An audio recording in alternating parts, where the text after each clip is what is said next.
Hello students, welcome back to my YouTube channel professor Shubham Tiwari. बात करेंगे आज आपके हैशटैग नंबर 11 या 5 बीकॉम सेमेस्टर 1 के मैथमेटिक्स का जो हमारा सीरीज चालू हुआ है।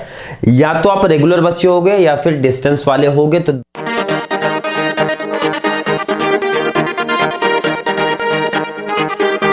दोनों के लिए क्लियर कर लेना। डिस्टेंस वालों लिए तो रेगुलर वालों का कोई टेंशन नहीं है, एंड डिस्टेंस वालों का मुझे ऐसा लगता है पेपर पैटर्न में कुछ तो चेंजेस हुआ है, वो आप क्लियर कर लो। अगर आपके सिलेबस में डिसीजन थ्योरी वाला पार्ट है तो कंपलसरी फिर यही बनेगा, इसके बाहर कुछ नहीं बनने वाला। सिर्फ आप ये जस्ट के क्लियर कर लेना कि ये टॉपिक आपको है, अदरवाइज नहीं है। होगा, मुझे गारंटी है, पूरी गारंटी है मुझे, है ये टॉपिक आपके सिलेबस में है, बट क्लियर कर लेना अपने इंफॉर्मेशन के लिए, ठीक है। अगर ये टॉपिक आपको है तो कंप्लीट तरीके से यही जो आपका सिलेबस चल रहा है वो फॉलो करो। अब जो बच्चों का एक और डाउट क्लियर कर लो, डिस्टेंस वाले बच्चों का ये प्रॉब्लम है कि सर हमारा जो टेक्स्ट बुक वहां से मिला है, मुझे पता है कि आपने एडमिशन कराया होगा तो वहां से कुछ बुक भी आपको मिली होगी, तो उनको पहले इंफॉर्मेशन दे दो। भाई डिस्टेंस के काफी बच्चे हमारे यहाँ से कोचिंग पढ़ के जा चुके हैं, एंड ऑफलाइन कोचिंग में अभी नहीं लेता हूँ, यही एक प्रॉब्लम है जिसकी वजह से प्रॉपर इंफॉर्मेशन नहीं है। बट एक चीज की गारंटी है कि आपको सजेशन मेरा ये है कि आप लोग जो आपके कॉलेज से बुक मिला वो प्रेफर ना करो, तो मेरा सजेशन है बेस्ट है,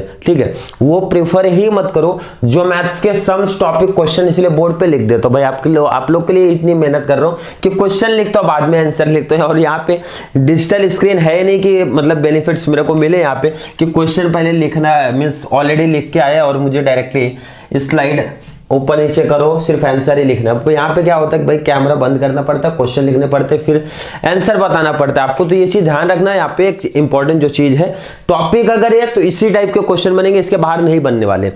एंड जो हमारे रेगुलर वाले बच्चे उनको बता दो कि आपका ध्यान रखो, यहाँ पे इंट्रोडक्शन वाला जो पार्ट बताया गया तो उसमें मैंने बताया कि आपको टॉपिक में 4 क्वेश्चन बनेंगे, चारों प्रैक्टिकल ही बनेंगे। आपको यहाँ पे शॉर्ट नोट्स लॉन्ग आंसर नहीं बनने वाला है। चारों में से ध्यान रखना ये थर्ड चलेगा आपका, याद रखना ये डिसीजन ट्री ये थर्ड पार्ट है। इसके पहले 2 पार्ट 5 मार्क्स वाले कंपलसरी करा दियो, हैशटैग 10 तक कंप्लीट हो गए। इसके भी देखो ये इजी कॉन्सेप्ट है, बट मैं 2 से 3 लेक्चर तो कम से कम 3 लेक्चर तो प्रोवाइड कराऊंगा ही कराऊंगा, ताकि एकदम लोअर लेवल का जो बच्चा रहेगा ना वो उसको भी कॉन्सेप्ट क्लियर हो जाए और 5 मार्क्स स्कूल मिल जाए आराम से। कंपलसरी क्वेश्चन है, ट्री डिसीजन ट्री बनेगा ही बनेगा। सर क्या कॉन्सेप्ट है, देखो इधर अगर आपने ईएमबी किया है, हाँ सर मैंने किया है, बस उसी का कॉपी पेस्ट है भाई। वो बोलते भाई हमारे लिए टेबल मत बनाओ। आपने क्या किया, ईएमबी जो बच्चों ने किया था 4 लेक्चर्स प्रोवाइड करा के रखो। एक तो ईएमबी 2 तरीके का था, एक तो पे ऑफ टेबल था, दूसरे पे ऑफ टेबल बनाने पड़ते हैं। मान के चलो आप पे ऑफ टेबल वाला कर रहे हो, तो उसमें उन्होंने क्या किया था, पे ऑफ टेबल से हमने एक्सपेक्टेड पे ऑफ टेबल किया एंड ईएमबी का कैलकुलेशन किया। ये सिंपल सा बोल रहे हैं कि भाई वैसा ना करो, वैसा करोगे तो नंबर नहीं दूंगा। मैं एक अलग रूल लेके आऊंगा, भाई डिसीजन ट्री मेरे लिए बनाओ, मतलब ट्री डायग्राम जैसा आपको दिखता है वैसा बना दो, और उसी के काम वही करना है भाई, काम वही करना है। बट इसमें क्या बोला इन्होंने, बोला कि मुझे ट्री डिसीजन ट्री इसीलिए नाम बोलते भाई, डायग्राम में कुछ ऐसा दिखाओ, वैसा डायरेक्टली वो टेबल वाला कॉन्सेप्ट मत लेके चलो। मैंने बोला चलो कर देते हैं ईएमबी। अगर जिसको भी वो टेबल वाला याद होगा, पे ऑफ टेबल वाला, जो बच्चे ऑलरेडी कंटिन्यूस सीरीज देख रहे हैं उनके लिए बहुत आसान सा कॉन्सेप्ट है। क्या करते थे ईएमबी में सर करते ये थे, पे ऑफ टेबल दिया था, एक्सपेक्टेड पे ऑफ टेबल बनाते थे। सर कैसे कैसे कैसे, तो याद आया बच्चों को, प्रोबेबिलिटी जो आपको दी गई है मल्टीप्लाई कर देते थे, इस तरीके से मल्टीप्लाई करते थे। हाँ सर याद आया। एंड बाद में टोटल लिया और टोटल जो सबसे मैक्सिमम होता था सिलेक्शन किया, वही कॉन्सेप्ट है। अब जो बच्चों को थोड़ा सा सर के ऊपर से गया, मुझे पता है कुछ बच्चे ऐसे जिनके सर के ऊपर से गया, सर ने क्या बोला क्या, क्योंकि ये कॉन्सेप्ट माइंड में उनके ही होगा जिन्होंने कंटिन्यूस सीरीज को फॉलो किया है। नहीं समझा जिसको, तो ध्यान से देखना है भाई, इसको कैंसिल करके हैशटैग 87 पे मत जाओ, इसी में समझा दूंगा क्या कॉन्सेप्ट होता है। ध्यान से देख लो, सुन लो, समझ लो, बहुत आसान कॉन्सेप्ट है मुझे लगता है। इसलिए मैं बोलता हूं ये टॉपिक आपको 20 मार्क्स फ्री बांट रहे हैं भैया। मैथ्स में जो प्रॉब्लम केटी फेटी का टेंशन लेके बैठे हो भाई, केटी फेटी का कोई टेंशन नहीं है। अगर ये चैनल पे हो तो 20 मार्क्स फ्री दे रहे हैं, मैं तो बोलूंगा भाई जब क्लियर देखो, कोई मुझे नहीं लगता कहीं आपको ऐसा डिवाइड करके मिलेगा कि सीधा सर ने क्वेश्चन बता दिया कितने टाइप्स के। मुझे नहीं लगता पूरी यूट्यूब पे आपका गारंटेड बोलता है एफ बीकॉम का इस तरीके से लेक्चर्स कोई नहीं प्रोवाइड कराता होगा। हैशटैग लेके हैशटैग सीरीज करके हर एक टॉपिक के बारे में बताना, फिर उसमें कितने टाइप्स के सम है करके बताना, ये आप लोग को भी बहुत अच्छे से पता होगा। फिर भी आप जैसे टॉपिक्स बढ़ते रहेंगे आपको खुद से ध्यान रखना, कॉलेज के लेक्चर्स वगैरह आप अगर अटेंड करते रहोगे तो आपको भी नॉलेज इंफॉर्मेशन होगा, बेनिफिट्स काफी मिलने वाला है। ध्यान से देखते हैं यहाँ पे लिखो भाई A for Apple, A for Apple, क्योंकि एबीसीडी हमारी ऐसे स्टार्ट होती है। तो सर कुछ बच्चों को लगे सर ये सच में ए फॉर एप्पल लिखा दिया, तो मैंने बोला नहीं, ए फॉर एक्शन होता है भाई, हीरो वाला एक्शन होगा, एक्शन ही होगा, एक्शन ईएमबी में एक्शन ही करते, ध्यान रखना ए से स्टार्ट होगा। सर कोर्स ऑफ एक्शन कितने, A1 A2 2 दिख रहा है, 2 दिख रहा है, 2 दिख रहा है। तो मैंने बोला सिंपल सा मस्त डायग्राम बना लो। अब ध्यान रखना मेरी लाइन ऊपर नीचे भागेगी तो आप लोग उसको सही कर लेना, क्लियर। हाँ सर, तो मैंने बोला 2 एरो ले लो, एक को मैं बोलूंगा A1, दूसरे को बोलूंगा A2। ध्यान से देख लेना आप लोग, मैंने बोला A1 बोलूंगा, A2 बोलूंगा। A1 A2 क्यों बोलूंगा सर, इसमें तो किसी को डाउट नहीं होना चाहिए। देखो course of action A1 A2 A3 भी हो सकते, तो बच्चे डाउट ही नहीं सर A3 आए तो कहां लिखूंगा भाई, A2 यहां कर दूंगा, A3 यहां कर दूंगा। सर A4 आए तो क्या कर दूंगा भाई, नीचे और शिफ्ट हो जाओ ना, A1 A2 A3 A4।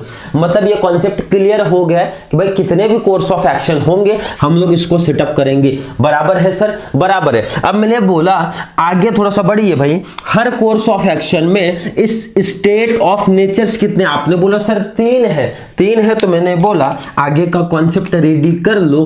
कितने सर, 3 पार्ट। ध्यान रखना लाइन थोड़ी सी मेरी टेढ़ी मेढ़ी भागेगी तो कोई बच्चे को कुछ प्रॉब्लम नहीं होना चाहिए, ना कोई बोलेगा, ना कोई कमेंट में ऐड करेगा और ना कोई हंसेगा, क्योंकि कुछ बच्चे कर देते सर आपकी लाइन क्रॉस जा रही है। तो मैंने बोला लाइन आप लोग को ध्यान में रखना, एग्जाम में आप लोग को प्रेजेंटेशन देना, हमें थोड़ी ना देना चाहिए। तो इसको थोड़ा सा बढ़ा सकते हो, थोड़ा बढ़ा लेता हूं तो ज्यादा बेस्ट रहेगा, समझ में कॉन्सेप्ट आ जाएगा।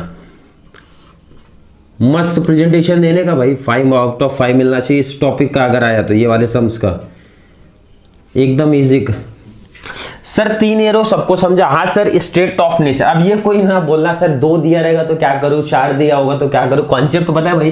3 दिए 3 खींच दो, 4 दिए 4 खींच दो, 2 दिया 2 खींच दो, 1 दिया तो 1 तो देगा नहीं, 1 देंगे तो कैसा सम सॉल्व होगा। सर क्या नाम है इनका, नाम तो बार बार वही आएगा आपका S1, मैंने बोला S1 लिख दो आप, क्लियर है। हाँ सर S2, मैंने बोला S2 लिख दो, कोई दिक्कत नहीं है। S3 लिख दो, बिल्कुल कोई दिक्कत नहीं है। S1 लिख दूंगा, प्रॉब्लम नहीं क्रिएट हो रही है। S2 लिख दूंगा, कोई दिक्कत नहीं है। S3 लिख दूंगा, कोई दिक्कत नहीं है। किसी को कुछ प्रॉब्लम है क्या, नहीं सर कोई दिक्कत नहीं है। अब दिक्कत वाला काम भी नहीं है, ध्यान से सुन लो समझ लो। मैंने बोला भाई ये जो प्रोबेबिलिटी दिया है 0.35 किसका है, आपने बोला S1 का है, तो मैंने बोला S1 का है तो भाई S1 को दे दो, जिसका है उसको दो ना भाई, अपने पास क्यों रखना है। तो मैंने बोला S1 का, तो मैंने बोला S1 के बाजू में लिखता हूं 0.35 S1 यहां पर भी है, 0.35 S1 यहां भी है। कोई दिक्कत है, कोई कंफ्यूजन है क्या, लाइन के नीचे लिख दो, ऊपर लिख दो, कोई बात नहीं, बट S1 के बाजू में दिखना चाहिए। आप लोग S2 को थोड़ा सा और नीचे ले लेना तो और अच्छा डायग्राम प्रेजेंटेशन थोड़ा सा दिखेगा। सर S2 का 0.45, तो मैंने बोला S2 के बाजू में लिख दो ना भाई, जिसका है उसको दे दो, क्लियर। हाँ सर S3 की बात करेंगे 0.20, तो मैंने बोला S3 का है तो S3 को दो भाई 0.20। किसी को कोई दिक्कत कंफ्यूजन है क्या, बोले सर नहीं ये तो थोड़ा सा इजी बच्चों वाला खेल सा लग रहा है थोड़ा सा।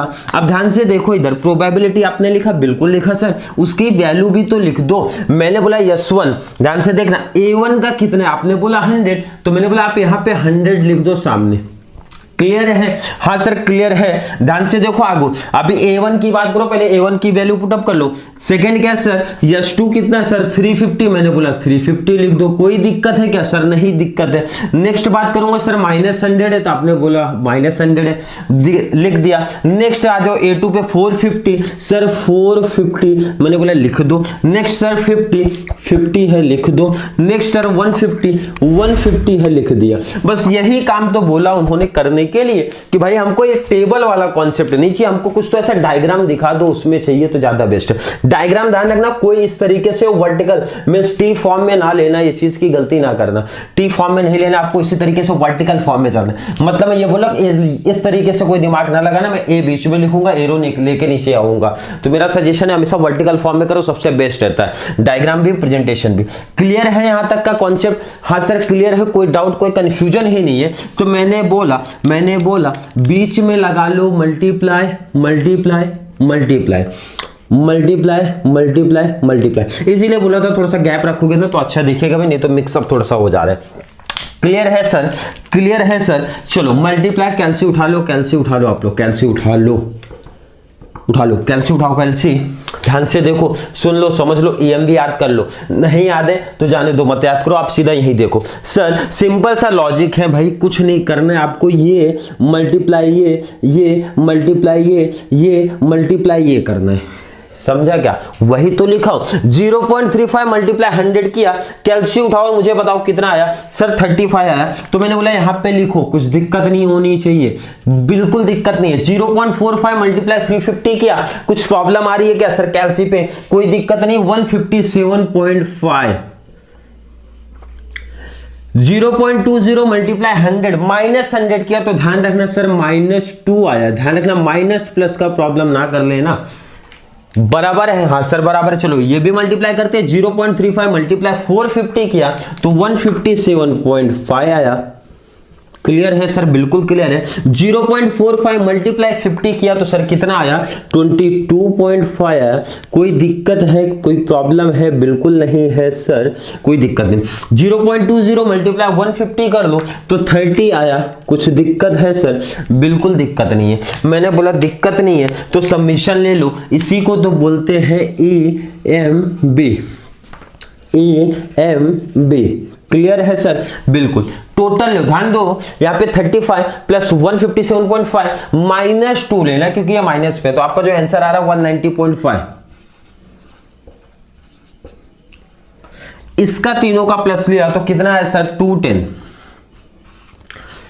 तो EMB का रूल बोलता है सर मैक्सिमम को उठा लो, मीन्स मैक्सिमम को सेलेक्ट करो। तो मैंने बोला कि भाई A1 मैक्सिमम है कि A2 मैक्सिमम है, तो आप वो खुद से बोलोगे सर 210 मैक्सिमम दिख रहा है, 210 मैक्सिमम दिख रहा है, मतलब जो हाईएस्ट वैल्यू है, मैक्सिमम वैल्यूएशन है किसकी है सर? A2 की है। इसका मतलब जो हमारा बेस्ट कोर्स ऑफ एक्शन है A2 है। तो आप रीजन नीचे लिखोगे, यहाँ पे जगह नहीं है इसलिए मैं ऊपर लिख देता हूं, दी हाईएस्ट वैल्यू या फिर मैक्सिमम वैल्यू।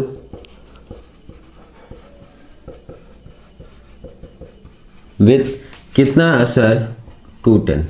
क्लियर है? हाँ sir. Hence therefore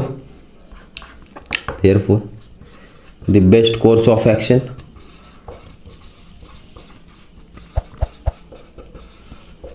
is A2। Clear है? ध्यान रखना, कोई इधर बीच में ना लिख देना, क्योंकि यहाँ पे नीचे जगह नहीं थी इसलिए मैंने यहाँ पे लिखा, तो आपको नीचे लिख देना है और 5 में से 5 ले लेना है। कुछ प्रॉब्लम, कोई दिक्कत, कोई कंफ्यूजन है किसी बच्चे को, तो मैंने बोला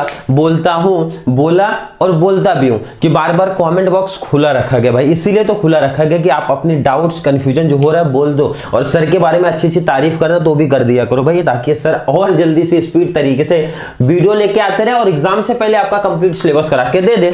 और एग्जाम से पहले आप खुद से सोचो, अगर इसी तरीके से वीडियो आपको मिलती रहेगी तो काफी बच्चे काफी खुश है। सर मैथ्स में KT तो छोड़िए, हम लोग अच्छा स्कोर करके लेके चले जाएंगे। अगर इसी तरीके से वीडियो आती रहेगी तो वीडियो कब आएगी भाई? तो सर को करना पड़ेगा मोटिवेशन। मोटिवेशन कैसे होता है सर? 2 तरीका होता है। आपको SY की बात बता देता हूं, मैनेजमेंट की बात। मोटिवेशन 2 तरीके का होता है। एक तो होता है भाई मॉनेटरी, मीन्स पैसा। तो मैंने बोला पैसे वाला इग्नोर करो भाई, हम पैसे की बात नहीं करते, हम करते हैं नॉन मॉनेटरी, मीन्स पैसे की बात ना करो। सर को दूसरा कुछ मेथड है जिससे मोटिवेट आप कर सकते हो। तो मेथड क्या है सर?